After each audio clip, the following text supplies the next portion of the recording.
Everyone needs time to themselves, and peaceful solitude has stress-relieving benefits.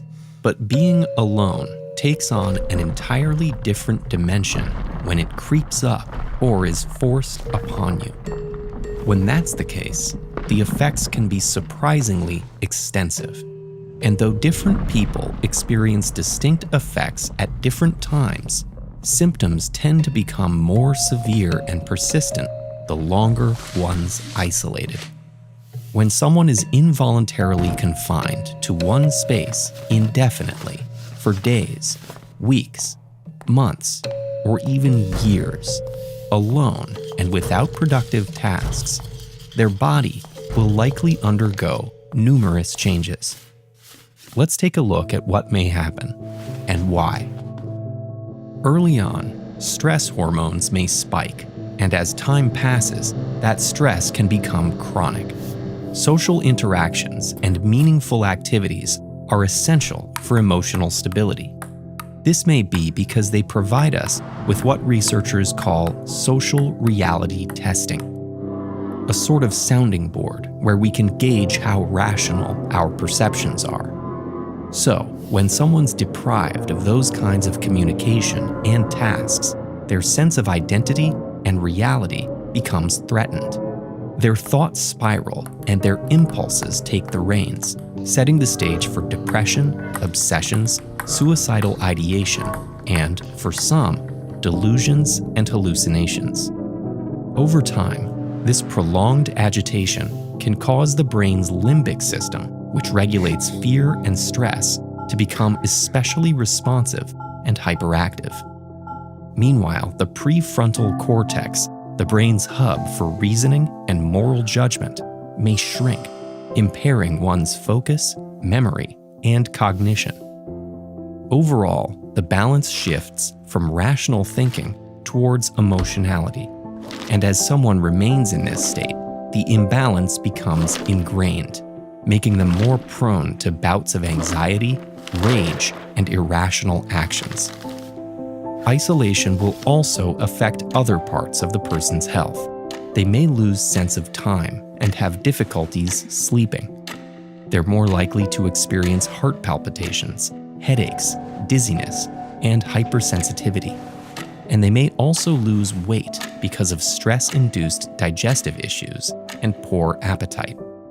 One can attempt to cope by establishing the healthiest routine possible under the extreme circumstances, including robust exercise, reading, and writing.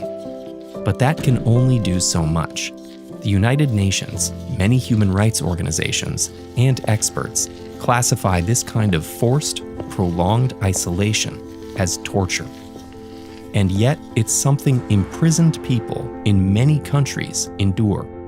Also called solitary confinement or restrictive housing, the practice is most common in the United States.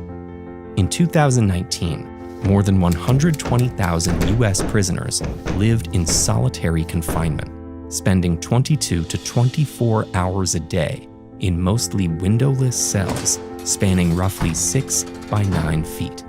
Quaker groups introduced solitary confinement to U.S. prisons in the late 1700s as an alternative to corporal punishment, believing it could bring about reflection and penitence, hence penitentiary. But the practice quickly faced criticism from public figures all the way to the Supreme Court. Charles Dickens, for one, condemned solitary confinement as worse than any torture of the body. Its use dwindled, but then, in the 1980s, alongside more punitive, tough-on-crime laws, U.S. prison populations skyrocketed.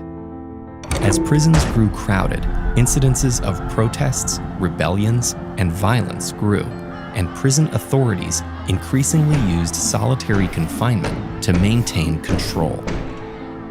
Many people have been placed in solitary confinement for minor, non-violent infractions, like talking back to prison guards.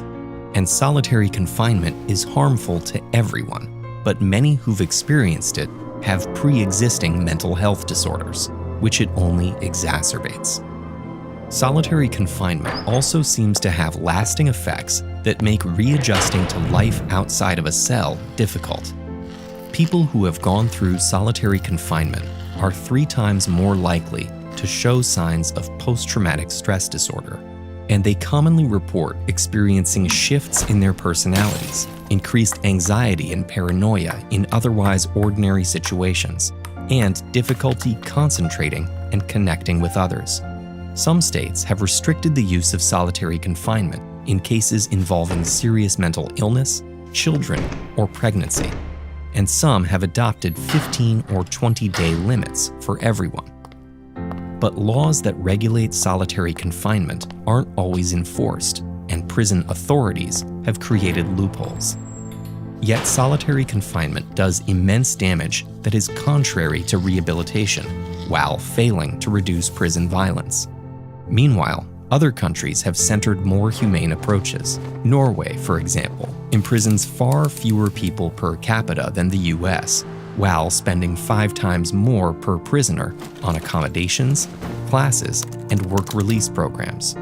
Norway also sees far fewer people return to prison after release, with one of the world's lowest rates of recidivism, indicating we tend to get better together. Every year, hundreds of thousands of people in the US who can't afford bail are forced to stay in jail until their case is resolved. Take a closer look at what has broken the cash bail system with this video.